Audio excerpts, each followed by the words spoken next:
আল্লাহর কাছে সবচেয়ে পছন্দের আমল হচ্ছে পাঁচটি, যে আমল করে আপনি আল্লাহর প্রিয় হতে পারবেন, আল্লাহর সাথে সম্পর্ক তৈরি করতে পারবেন। আল্লাহ তাআলার কাছে এই পাঁচটি আমল সবচেয়ে বেশি পছন্দনীয়, সবচেয়ে বেশি পছন্দনীয় হচ্ছে এই পাঁচটি আমল। এক হাদিসের ভিতরে তিনটির কথা জানানো হয়েছে, অন্য বিভিন্ন হাদিস দ্বারা আরো দুইটির কথা জানানো হয়েছে। এক হাদিসে নবীজি সাল্লাল্লাহু আলাইহি ওয়াসাল্লাম নিজে জানিয়ে দিয়েছেন আল্লাহর কাছে প্রিয় আমলগুলো কি কি। এক নাম্বার, নবীজি সাল্লাল্লাহু আলাইহি ওয়াসাল্লামের কাছে জিজ্ঞেস করা হয়েছিল আইয়ুল আমালি আহাব্বু ইলাল্লাহ, আল্লাহর কাছে প্রিয় আমল, আল্লাহর কাছে পছন্দনীয় আমল কোনটি?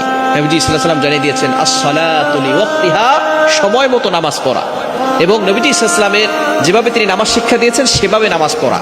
আপনি নামাজ পড়তেছেন আবার চুরিও করতেছেন, নামাজ পড়তেছেন ডাকাতি করতেছেন, নামাজ পড়তেছেন সুদ খাচ্ছেন, নামাজ পড়তেছেন চাঁদাবাজি করতেছেন, বোঝা গেল নামাজ আপনাকে গুনাহ থেকে বাঁচাতে পারছে না। অথচ আল্লাহ তাআলা বলছেন 21 নম্বর পারার 1 নম্বর পৃষ্ঠা 2 নম্বর লাইন সূরা আনকাবুতের 45 নম্বর আয়াতে আল্লাহ বলছেন ইন্নাস সালাতা তানহা আনিল ফাহশাই ওয়াল মুনকার, prayer forbids all kinds of shameless and of skin arts. নিশ্চয়ই নামাজ মানুষকে সমস্ত প্রকার ফাহিশা কাজ থেকে দূরে রাখে। কিন্তু আপনি নামাজ পড়তেছেন কিন্তু তারপরে চুরি করতেছেন, মিথ্যা কথা বলতেছেন, নামাজ তো আপনাকে গুনাহ থেকে বাঁচায় নাই। বোঝা গেল আপনার নামাজ সঠিক হয় নাই।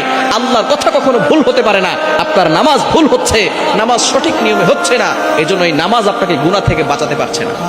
নামাজকে পরিপূর্ণভাবে পড়তে হবে এবং সময় মতো নামাজ পড়তে হবে। আল্লাহর কাছে প্রিয় আমল হচ্ছে আস-সালাতু লিওয়াক্তিহা, সময় মতো নামাজ পড়তে হবে। দ্বিতীয় নাম্বার হচ্ছে পিতামাতার বাধ্য হতে হবে, পিতামাতার সাথে সুন্দর ব্যবহার করতে হবে। আল্লাহ পাক রব্বুল আলামিন এই বিষয়ে নিজে বলে দিয়েছেন কুরআনুল কারীমের ভিতরে। আল্লাহ তাআলা যেখানে পিতামাতার কথা বলেছেন সেখানে আল্লাহ ব্যাখ্যা করেছেন।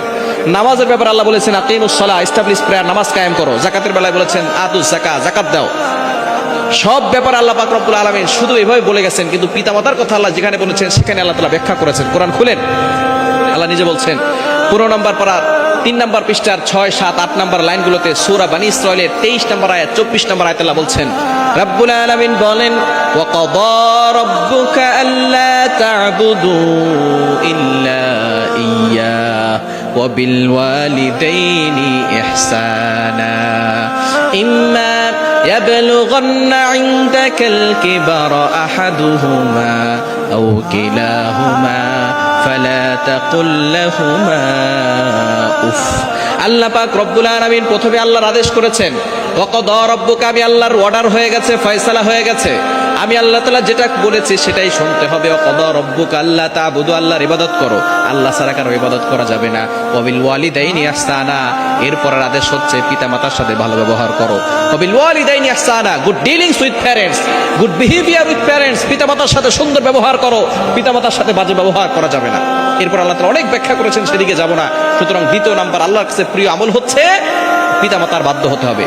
নবী সাল্লাল্লাহু আলাইহি ওয়াসাল্লাম জানিয়ে দিয়েছেন রিদার রাব্বি ফি রিদাল ওয়ালিদাইন ওয়া সাখাতুর রাব্বি ফি সাখাতিল ওয়ালিদাইন, পিতামাতার সন্তুষ্টিতে আল্লাহ তাআলার সন্তুষ্টি, পিতামাতা অসন্তুষ্টি হলে আল্লাহ তাআলাও অসন্তুষ্ট হবে। এজন্য দ্বিতীয় নাম্বার হচ্ছে আল্লাহর কাছে প্রিয় আমল পিতামাতার বাধ্য হওয়া। 3 নাম্বার আল্লাহ পাক রব্বুল আলামিন জানিয়ে দিয়েছেন জিহাদ ফি সাবিলিল্লাহ, আল্লাহর রাস্তায় জিহাদ করা, জানমাল আল্লাহর জন্য খরচ করা। তাহলে এই প্রথম 3টি একটা হাদিসের দ্বারা জানা গেছে আস-সালাতু লিওয়াক্তিহা, সময় মতো নামাজ পড়া, পিতামাতার সাথে ভালো ব্যবহার করা, এবং 3 নাম্বার হচ্ছে আল্লাহর জন্য জিহাদে চলে যাওয়া। এবং 4 নাম্বার হচ্ছে আমল কম করা, তবে ধারাবাহিকভাবে করা। বুখারী মুসলিম শরীফের হাদিস ইন আওয়াতিমুহা ওয়া ইন ক্বাল্লা, আল্লাহর কাছে প্রিয় আমল হচ্ছে যেটা ধারাবাহিকভাবে করে, অর্থাৎ আমল বন্ধ করে না। আপনি একদিন তাহাজ্জুদের নামাজ পড়লেন 50 রাকাত, আর 10 দিন ধরে আপনার কোনো খোঁজ খবর নাই, এই আমলের থেকে প্রতিদিন আপনি 2 রাকাত করে পড়েন, এটা আল্লাহর কাছে বেশি প্রিয়। ইন আওয়াতিমুহা ওয়া ইন ক্বাল্লা, ধারাবাহিক আমল অল্প হলেও আল্লাহর কাছে বেশি পছন্দনীয়। ধারাবাহিকভাবে আমল করবেন, 5 ওয়াক্ত নামাজ ধারাবাহিক করবেন, নফল নামাজ ধারাবাহিক করবেন, দান সদকা ধারাবাহিক করবেন, 10 টাকা হলেও দান করবেন, 5 টাকা হলেও দান করবেন। এই ধারাবাহিক আমল আল্লাহর কাছে খুব বেশি পছন্দনীয়। এবং 5 নাম্বার আমল হচ্ছে আল্লাহর কাছে পছন্দনীয় আমল বেশি বেশি করে জিকির আজকার করা, সুবহানাল্লাহ, আলহামদুলিল্লাহ, লা ইলাহা ইল্লাল্লাহ, আল্লাহু আকবার, এই বাক্যগুলো বেশি বেশি পড়বেন। এই 5টি আমলের মাধ্যমে আপনি আল্লাহর প্রিয় হবেন। আল্লাহর পছন্দের আমল এগুলো করার মাধ্যমে আপনি আল্লাহর নৈকট্য অর্জন করতে পারবেন, দুনিয়াতেও শান্তি পাবেন, আখিরাতেও আল্লাহ নাজাতের ব্যবস্থা করবেন।